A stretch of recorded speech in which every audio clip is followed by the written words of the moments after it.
Friends, तो आज हम पढ़ेंगे क्वांटिटीज को कंपेयर करने के बारे में। अब क्वांटिटीज को हम दो तरीके से कंपेयर करते हैं और क्वांटिटीज को हम डेली लाइफ में भी क्या करते हैं, कंपेयर करते हैं। पहले तो हम ये देखते हैं कि क्वांटिटीज को दो तरीके से कैसे कंपेयर करते हैं।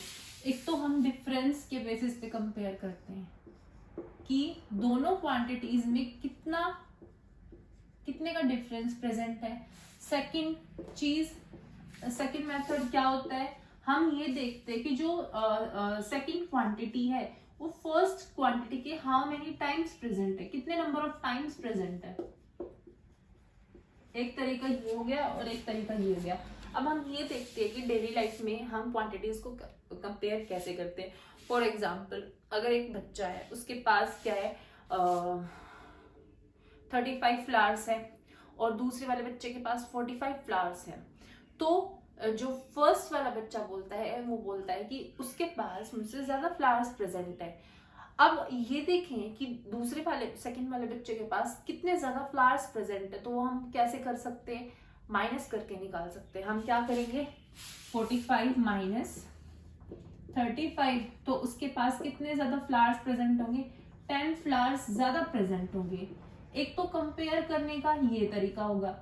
अब एक बच्चा जिसके पास क्या है 25 चॉकलेट्स प्रेजेंट है और एक बच्चा है जिसके पास कितनी चॉकलेट्स प्रेजेंट है, 10 चॉकलेट्स प्रेजेंट है, तो 25 वाले के पास कितनी ज्यादा चॉकलेट्स प्रेजेंट होगी, वो हम क्या करेंगे, माइनस करके डिफरेंस लेके निकाल देंगे।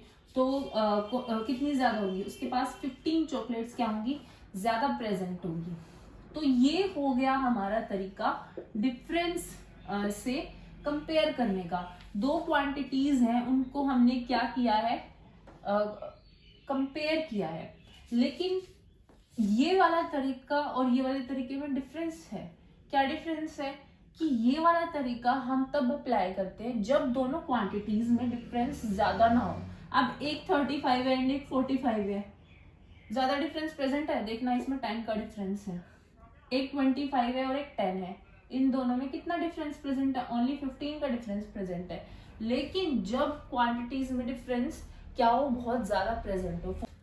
फॉर एग्जाम्पल, एक कार प्रेजेंट है, वो कितने की आई है, वो 2.5 लाख की आई है, 2,50,000 की आई है एक कार। और एक बाइक है, वो कितने की आई है, वो आई है 50,000 की, 50,000 की आई है। तो एक तो हम निकाले डिफरेंस इस तरीके से, दोनों को क्या कर दे, माइनस कर दे, 2,50,000 में से हम क्या निकाल दे, 50,000 निकाल दे, तो डिफरेंस कितने का आया, 2 लाख का आया, 2 लाख का आया। लेकिन एक क्या तरीका है, एक तरीका ये है कि हम कंपेयर करें कि बाइक के लिए मैंने अगर पैसे इतने रुपए रख दिए, 50,000 रख दिए, अगर बाइक के लिए मैंने 50,000 रुपीज रख दिए हैं, ठीक है, ये 50,000 रुपीज रख दिए हैं, तो अगर इसी को यूनिट मान के चले, ना तो इससे कम ना तो इससे ज्यादा, क्योंकि एक एक यूनिट रखते जाएंगे, तो हमें कार के लिए कितनी यूनिट्स रखनी पड़ेगी। अगर हम 50,000 को क्या माने, एक यूनिट माने, तो कार खरीदने के लिए मेरे को यही यूनिट कितनी बार रखनी पड़ेगी, 50,000 की होनी चाहिए एक यूनिट, तो ये यूनिट मुझे 5 बार रखनी पड़ेगी। 50,000 इसमें, 50,000 इसमें, 50,000 इसमें, 50 एंड 50, तब जाके क्या होगा, तब जाके मेरी कार आएगी। जब अगर एक यूनिट में 50,000 की मान लूं, तो यही यूनिट्स मेरे को 5 टाइम्स रखनी पड़ेगी, तब जाके मुझे क्या मिलेगी, एक कार खरीदी जाएगी। तो इससे हमें क्या पता चलता है, इससे हमें ये पता चलता है कि अगर हम किसी एक चीज को यूनिट मान के चले, एक क्वांटिटी को यूनिट मान के चले, और हम ये देखें कि दूसरी चीज को खरीदने के लिए वो कितनी यूनिट्स रखनी पड़ती हैं, वो क्या होती है, वो होती है हमारी रेशियो के केस में, वो होती है हमारी रेशियो के केस में। अब आप देखना कैसे पता चलता है। अब जैसे कि अगर हम इनको कार के प्राइस को एंड बाइक के प्राइस को क्या करें, इनका रेशियो निकालें। ऊपर आएगा 2,50,000 एंड नीचे आएगा 50,000। जब हम इनका रेशियो निकालते हैं तो वो क्या आता है 5/1। तो इसका मतलब क्या है कि अगर 50,000 की एक यूनिट है, ये क्या रिप्रेजेंट कर रहा है, एक यूनिट है, तो जो हमारी 2,50,000 होगा वो इसी के 50,000 के 5 यूनिट्स के इक्वल प्रेजेंट होगा। अगर एक यूनिट 50,000 की है तो 2,50,000 इसके 5 टाइम्स अगर हम ये यूनिट पुट करेंगे तब जाके आएगी ये वाली कार। तो ये एक तरह से ये रिप्रेजेंट कर रहा है कि अगर हमें कार खरीदनी पड़ेगी तो वो इसके 5 टाइम्स, बाइक के प्राइस के 5 टाइम्स प्रेजेंट होगी। 5 टाइम्स मतलब मैंने आपको समझा दिया है। तो इससे अगर दूसरा एग्जांपल लेके चले, फॉर एग्जांपल क्या है कि एक ग्रास ऊपर प्रेजेंट है और एक क्या प्रेजेंट है, चींटी प्रेजेंट है, और दोनों में आपको पता है उन दोनों की लेंथ में बहुत ज्यादा डिफरेंस प्रेजेंट होता है। जो हमारी चींटी होगी वो मिलीमीटर्स में होगी और जो हमारी ग्रास ऊपर होगी वो क्या होगी, सेंटीमीटर्स में प्रेजेंट होगी। तो दोनों में क्योंकि बहुत ज्यादा डिफरेंस प्रेजेंट है तो हम क्या करेंगे, क्या हम डिफरेंस इस माइनस करके निकालेंगे, नहीं। उस टाइम पे हम ये देखेंगे कि जो अगर हमारे पास एक चींटी प्रेजेंट है, उस चींटी की जितनी भी लेंथ होगी, अगर चींटी की लेंथ इतनी होगी और ग्रास ऊपर की इतनी होगी, तो ये चींटियां मेरे को कितनी लेनी पड़ेगी ताकि वो मैच कर जाए ग्रास ऊपर की लेंथ के। ये क्या है, मान लो चींटी है और ये क्या है, हमारी ग्रास ऊपर प्रेजेंट है, ये हमारी ग्रास ऊपर प्रेजेंट है।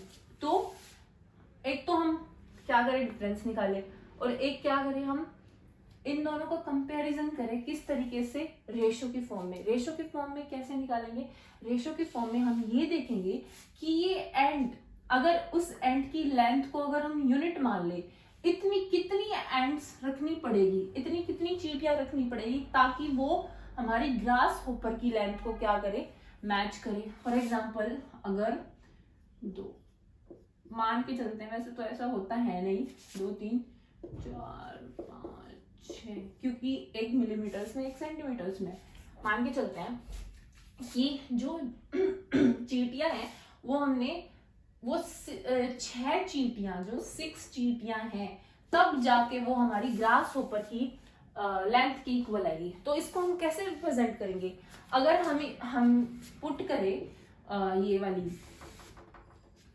अगर हम ये वाली इसकी लेंथ पुट करें, मान लो ये 6 टाइम्स मिलेगी और ये क्या मिलेगी, 1 टाइम। जब हमें इनकी हमें एग्जैक्ट वैल्यू तो पता नहीं है, लेकिन हमने ये देख लिया है कि एंड्स को हमें 6 टाइम्स रखना पड़ेगा तब जाके हमारी क्या होगी, ग्रास ऊपर की लेंथ मिलेगी। तो 6/1 यही रिप्रेजेंट करता है। 1 रिप्रेजेंट कर रहा है कि एंड की जो भी लेंथ होगी वो 1 यूनिट में अगर प्रेजेंट हो तब ग्रास ऊपर की क्या होगी, ग्रास ऊपर की लेंथ एंड की 6 टाइम्स प्रेजेंट होगी। तो एक तरह से हम ये भी बोल सकते हैं कि जो हमारी ग्रास ऊपर की लेंथ को मैच करने के लिए एंड को, मतलब 6 चींटियों को प्रेजेंट होना पड़ेगा। तो ये हमारा क्या होता है, ये हमारा कंसेप्ट है रेशियो का। रेशियो में हम चीजों को कैसे कंपेयर करते हैं, रेशियो में हम चीजों को कंपेयर करते हैं कि एक चीज उसके अगर हम यूनिट मान के चलते हैं तो उसके कंपैरिजन में दूसरी चीज उसी की कितने नंबर ऑफ टाइम्स ज्यादा होगी, कितने नंबर ऑफ टाइम्स प्रेजेंट होगी, और जो फर्स्ट जो हमारी चीज है उसको कितनी बार रखना पड़ेगा ताकि वो सेकंड चीज जो ज्यादा अमाउंट में प्रेजेंट है वो उसको क्या कर पाए, मैच कर पाए। तो रेशियो के 2 मतलब निकलते हैं, वो मैंने आपको बता दिए। अब इस केस में जो चींटी वाला केस था, ग्रास ऊपर वाला केस था, उसमें हम डिफरेंस निकालते। अगर हम डिफरेंस निकालते तो हमें जो एग्जैक्ट वैल्यू पता चलती, वो एग्जैक्ट वैल्यू हमें क्या डिनोट करती, वो एग्जैक्ट वैल्यू हमें ये डिनोट करती कि ग्रास होपर की इतनी ज्यादा लेंथ है उसके कंपैरिजन में। लेकिन रेशियो में क्या हमें बताते, हमें एग्जैक्ट वैल्यू रेशियो नहीं बताती। अब फॉर एग्जांपल क्या था, अब मैं कार और बाइक का एग्जांपल लेके चलूं तो एक तो मैं निकालू डिफरेंस से मुझे ये पता चला कि एक जो हमारी कार है वो बाइक से महंगी 2 लाख रुपए की वजह से है।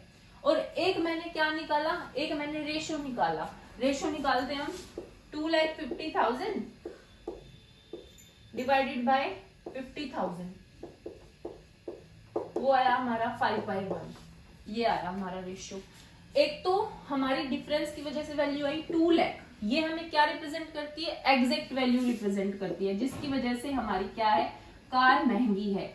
लेकिन आप ध्यान रखिएगा कि जो हमारी रेशियो होती है उसमें हमें एग्जैक्ट वैल्यू नहीं पता होती, उसमें हमें जस्ट ये बताया जाता है रेशियो की हेल्प से कि कोई चीज किसी चीज से कितने नंबर ऑफ टाइम्स ज्यादा प्रेजेंट है, कि जो कार का प्राइस है वो बाइक के प्राइस से 5 टाइम्स ज्यादा प्रेजेंट है। इसमें नंबर ऑफ टाइम्स पता चला है हमें, इसमें हमें एग्जैक्ट वैल्यू ये नहीं पता चली है कि भाई ये 2 लाख ज्यादा महंगी है। ठीक है, तो रेशियो एंड डिफरेंस में आपको ये बात पता चल गई है। अब जो हमारी रेशियो होती है उसको निकालने के भी दो कंपेयर करने, जब दो क्वांटिटीज को कंपेयर करते हैं तो उसके भी 2 बेसिस प्रेजेंट होते हैं। एक बेस तो ये होता है कि जो हमने वैल्यू ली है, जैसे 1 है उसमें हमने इस क्वांटिटी को यूनिट माना है, ठीक है, कार एंड बाइक के केस में।